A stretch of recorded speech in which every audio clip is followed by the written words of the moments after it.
Alors aujourd'hui on va essayer de voir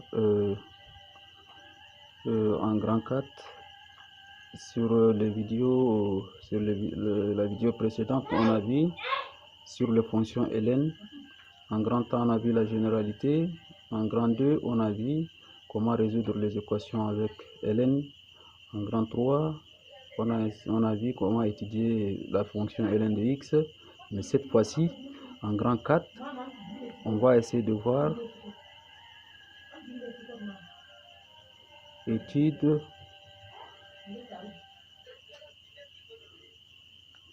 de la fonction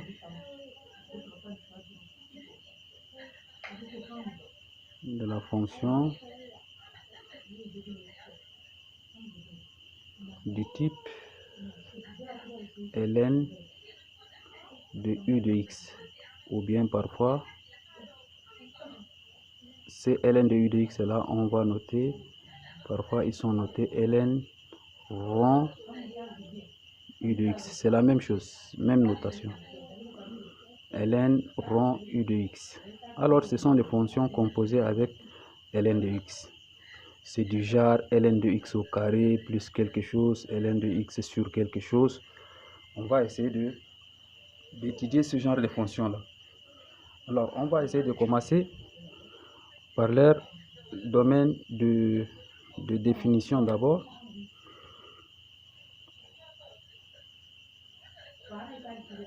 Domaine d'existence.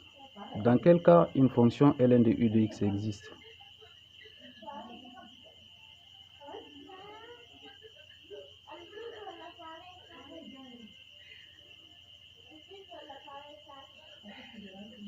Domaine d'existence,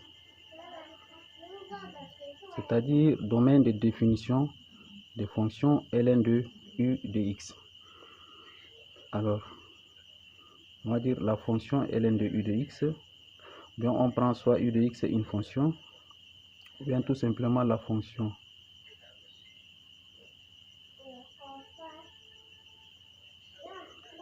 ln de u de x. La fonction ln de u de x, ln de u de x, quel que soit x est l'élément d'un intervalle i quelconque. Alors, quel que soit i est l'élément d'un x appartient à un intervalle i quelconque, cette fonction ln de u de x là existe. Cette fonction là, elle existe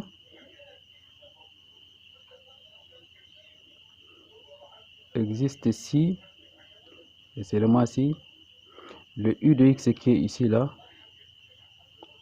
est strictement supérieur à 0. Cela veut dire u de x est strictement positif.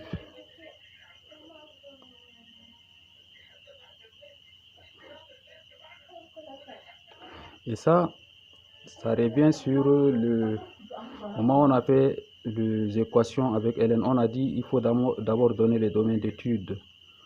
Alors, le domaine d'étude, c'est celui-là qu'on appelle ici domaine de définition, domaine d'existence, ou bien ensemble de définition. Alors, on va voir quelques exemples. Alors, exemple.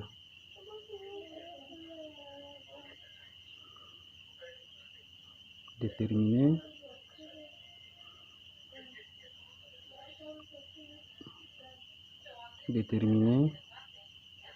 les domaines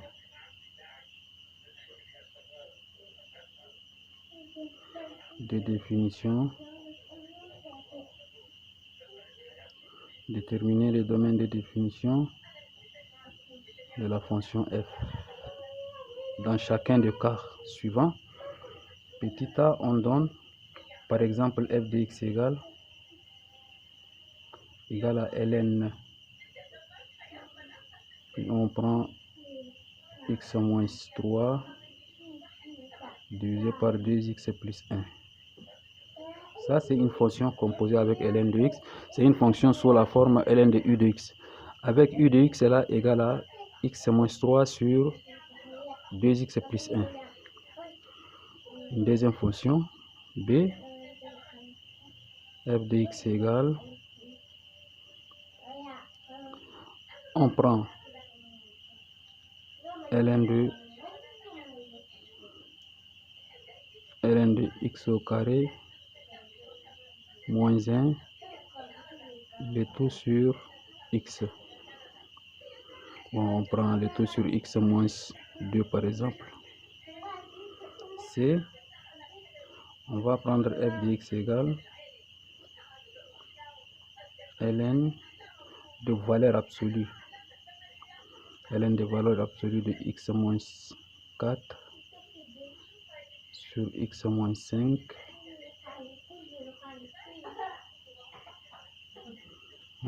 quatrième fonction f de x égale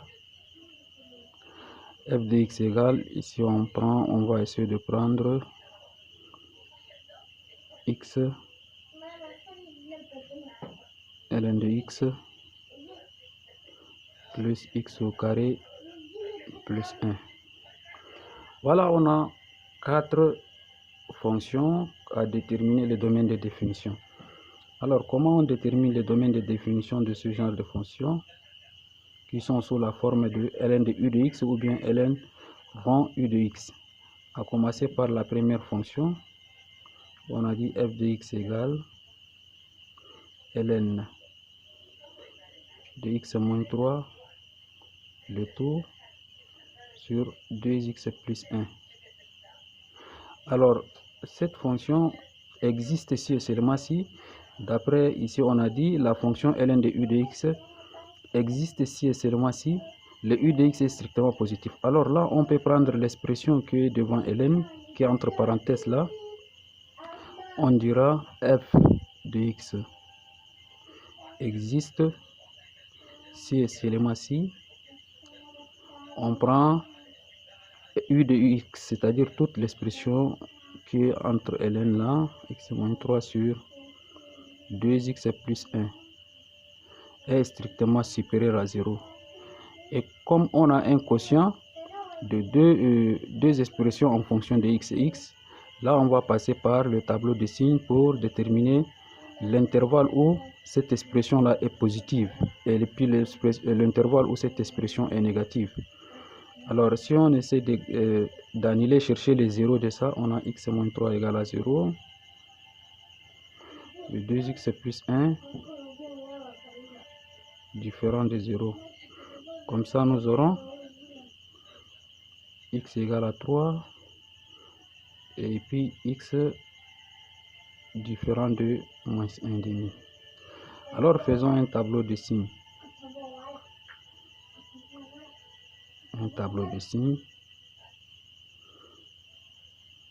Ça nous aurons, on a x moins 3, on a 2x plus 1. Entre le 3 et moins 1,5, on prend d'abord le plus petit. On a moins 1,5 qui est plus petit bien sûr comme il est négatif. Et on a 3 qui est ici. Et ensuite on a plus infini. Alors, et ici, ça c'est le quotient en tant que tel. On a x moins 3 sur 2x plus 1.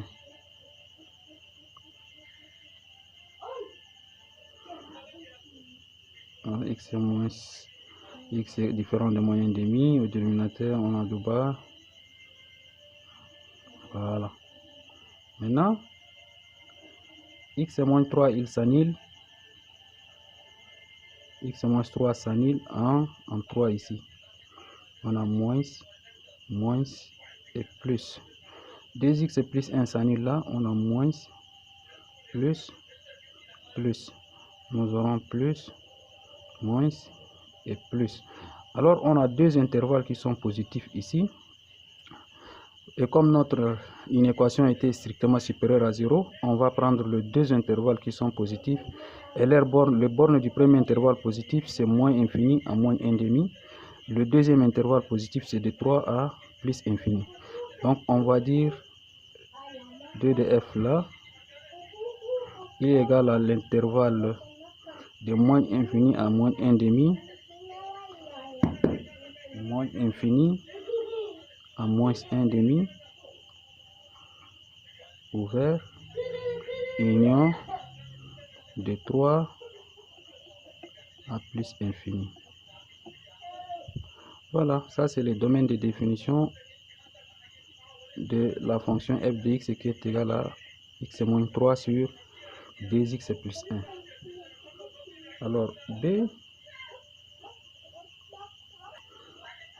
Alors la deuxième fonction, on a f de x égale ln de x au carré moins 1 de tout divisé par x moins 2. Alors, lorsqu'on a une fonction ln qui est sous dénominateur, le dénominateur n'est pas sous ln, on dira que f de x existe si et seulement si d'abord l'expression qui est entre les parenthèses, c'est-à-dire x au carré moins 1 là va être strictement supérieur à 0 comme il est à l'intérieur de ln, et celui qui est au dénominateur x moins 2 va être différent de 0. Alors là, ici c'est une différence de 2 carrés, cela veut dire x moins 1 en facteur de x plus 1 est strictement supérieur à 0 et x va être différent de 2. Alors comme on a un produit de deux facteurs, une équation a un produit de deux facteurs, on va passer par le tableau de signes, bien sûr. Mais il faut que le x soit différent de 2. Nous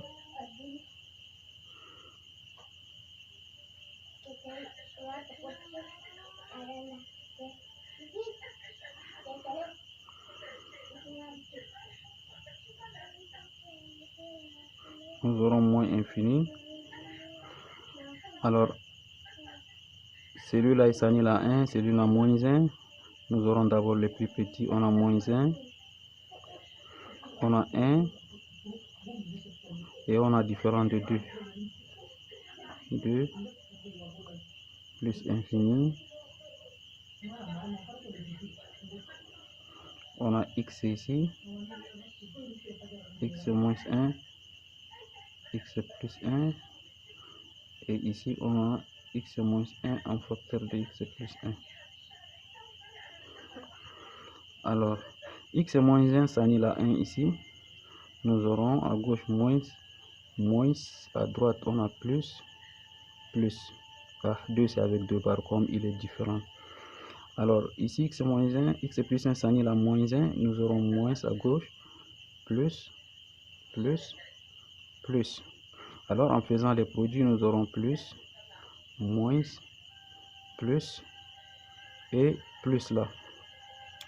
Alors, quels sont les intervalles qui sont positifs? On a 3 intervalles positifs. Le premier est là, le second est là et le troisième est ici. Alors, le borne du premier intervalle sont de moins infini jusqu'à moins 1. Le deuxième intervalle, c'est de 1 à 2. Et le troisième intervalle, c'est de 2 à plus infini. Comme ça, nous aurons notre 2 de f. Et l'intervalle de moins infini à moins 1. Moins infini à moins 1. Union de 1 à 2.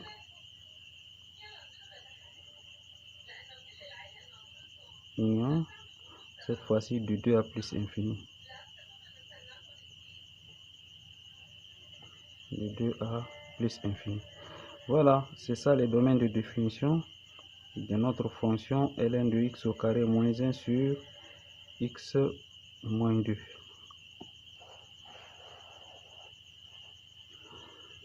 Alors, c, c'est-à-dire la troisième fonction, on a dit f de x égale ln de valeur absolue de x moins 3 divisé par x moins 5. Alors, on dira f de x existe si et seulement si. Alors, lorsque, ça c'est une remarque très importante, lorsque vous avez ln avec valeur absolue, on prend tout simplement l'expression qui est entre valeur absolue là, différent de 0, et puis c'est tout. Comme on sait que tout nombre entre valeur absolue est positif, donc il faut maintenant, la deuxième condition, il faut qu'il soit seulement différent de 0. Alors nous aurons ici f de x existe sur ce élément-ci, x-3 divisé par x-5 soit seulement différent de 0. Et celui-là, c'est équivaut à dire x-3 est différent de 0 et x-5 est différent de 0 aussi. Alors on tire, x va être différent de 3, x est différent de 5. Nous aurons x est différent de 3 et x est différent de 5. Donc le domaine de définition de f est égal à tout simplement r privé de 3 et 5. C'est aussi égal à sous forme d'intervalle, l'intervalle de moins infini à 3. Ensuite, union de 3 jusqu'à de 3 jusqu'à 5. Ouvert, union encore de 5 jusqu'à plus infini. Voilà, ça c'est le domaine de définition de notre troisième fonction f de x qui est ln de valeur absolue de x-3 sur x-5. Comme on a vu le domaine de définition, alors là on va essayer de voir maintenant deux calculs de limites.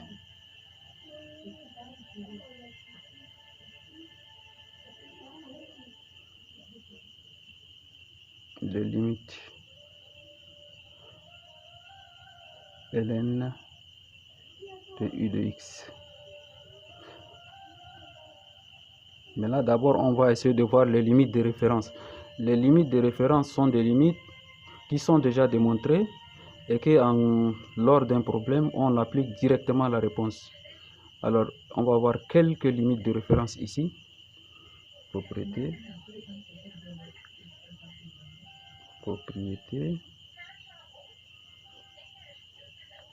Quelques limites de référence. Lorsque on a limite de x ln de x, lorsque x tend vers 0, je précise que les limites de référence sont de forme indéterminée, mais leur forme indéterminée est déjà levée, ils sont déjà bien démontrés. Alors on applique directement le résultat, mais on peut aussi les démontrer si le temps est favorable ici. Alors lorsque vous tombez sur ln limite de x ln de x quand x tend vers 0, alors tout ça c'est égal à 0.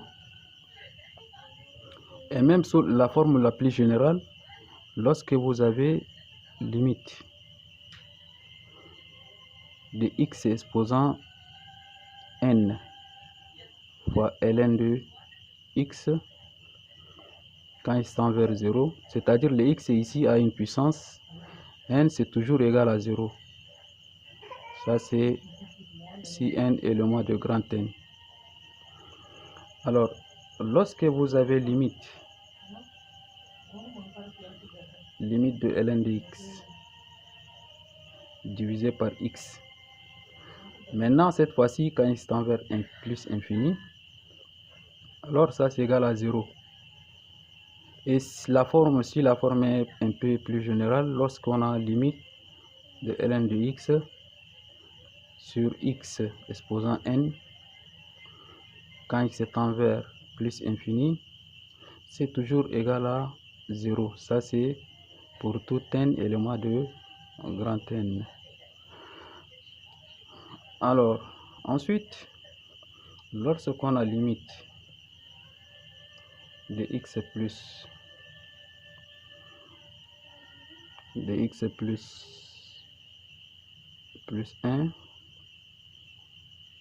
le tout sur x. Bon, limite de cette fonction-là, quand x tend vers 0, cette limite est égale à 1.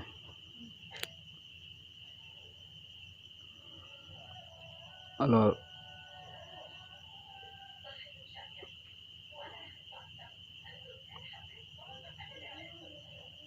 ici on a limite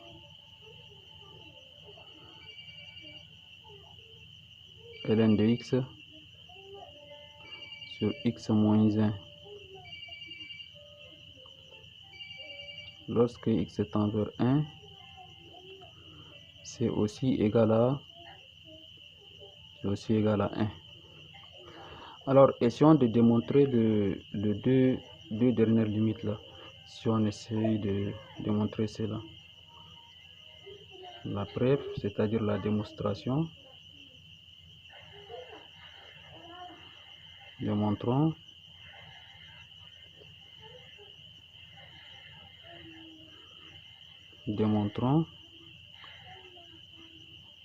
limite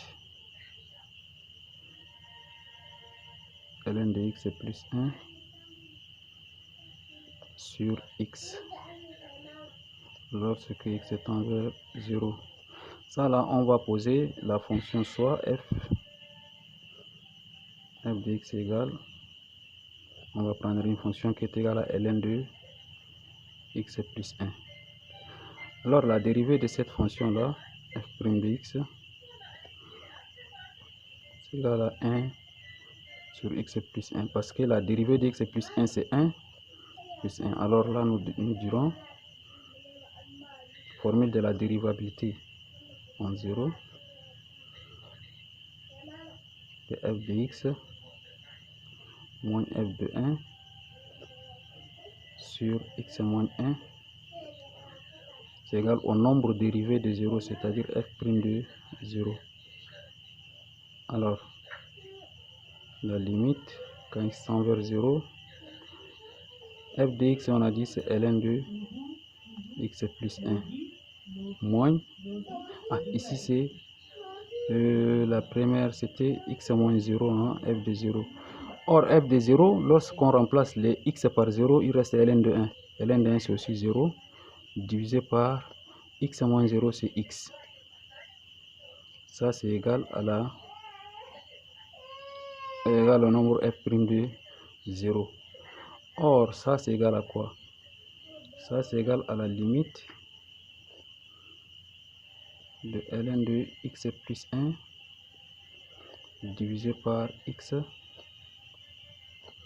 lorsque x tend vers 0 égale. Or f' de 0, f' de 0 c'est ça, égal à 1 sur f' de 0. Donc on remplace le x par 0, donc c'est égal à 1 sur 1 qui est égal à 1, d'où le résultat qui est ici, qui est égal à 1 là. De la même façon on peut démontrer, on va essayer de démontrer, démontrons limite quand x tend vers 1 de ln de x sur x moins 1 qui est égal à 1. On a dit égal à 1. Alors on va poser une fonction soit f de x égale à ln de x. On écrit la fonction la formule de la dérivabilité. D'abord la dérivée de f, c'est-à-dire f' de x égale à 1 sur x. Alors la limite, la dérivabilité, formule de la dérivabilité f de x moins, cette fois-ci la dérivabilité en est f de 1 sur x moins 1 quand x tend vers 1, c'est égal à f' de 1. Ça implique à la limite de f de x. Notre f de x c'est égal à ln de x moins f de 1, c'est ln de 1 sur x moins 1. On a dit ça c'est égal à f' de 1. Or f' de 1 c'est égal à 1 sur x. Donc f' de 1 c'est égal à 1 sur 1. Alors nous aurons limite quand x tend vers 1,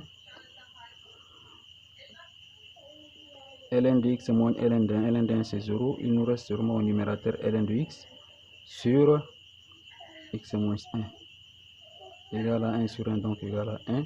Ça c'est la démonstration de l'écriture qui est là.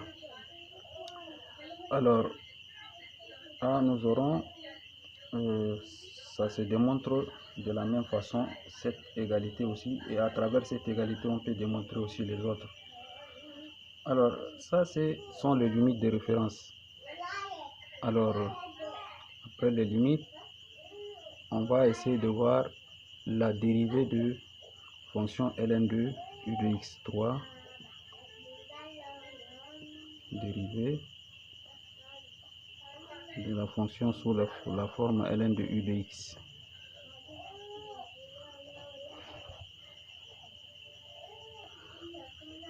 Là, on va voir la propriété qui dit, il y a une propriété qui dit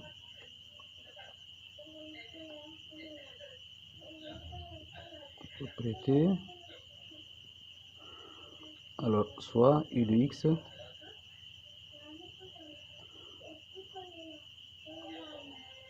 une fonction positive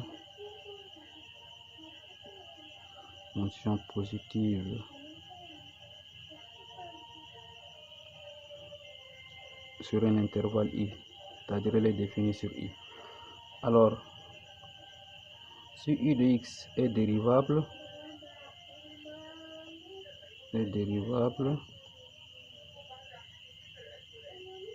sur l'intervalle i, alors ln de u de x aussi est dérivable,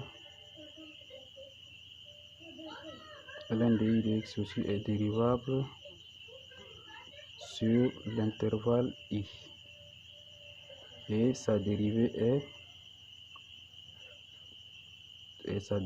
est, vous voyez, ln de u de x prime là égale à u prime de x sur u. Alors on va essayer de démontrer très rapidement. Démonstration de cette dérivée là, ln de u prime égale à i prime sur u. Comment on a trouvé ça? Alors en appliquant la bijection réciproque de la fonction ln, on a dit ln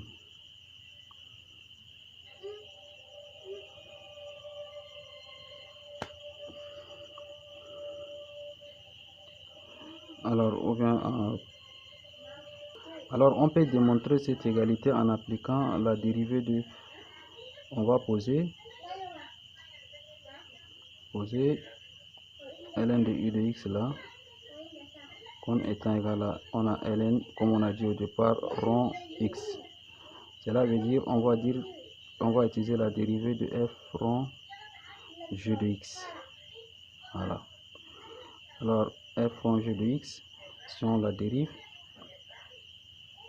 f rond g de x c'est égal à f prime de x rond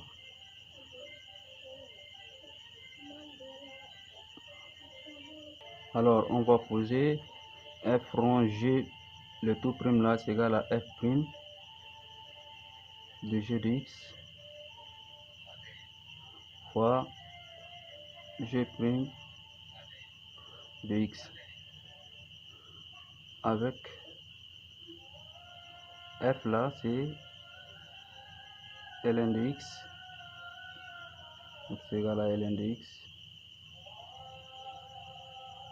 et g égale à u de x. Alors ça, u prime de ln de la dérivée de ln de x c'est 1 sur x fois la dérivée de u de x c'est égal à 1 sur x de u de x.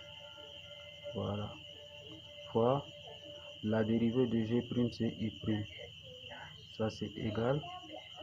Là, les x, on le remplace par i', nous aurons, par u, on a 1 sur u de x, fois u' de u' de x. Et là, ça nous donne u' de x divisé par u de x. C'est nettement la dérivée de ln de u de x. C'est comme ça qu'on démontre la dérivée de ln de u, le tout prime égal à u' sur u, en posant la dérivée de f rond g. Alors, dans la vidéo, on va s'arrêter là. Dans la vidéo qui va suivre, on va essayer de voir maintenant grand 3. Après la dérivée, on va voir peut-être le titre de la fonction ln de u de x. Bon, arrivé au niveau de la dérivée, le reste c'est presque la même chose. La dérivée, la limite de référence, tout ça. Alors là, on va essayer de, dans la vidéo qui suit, on va essayer d'étudier les fonctions exponentielles maintenant. Voilà, alors à bientôt et au revoir.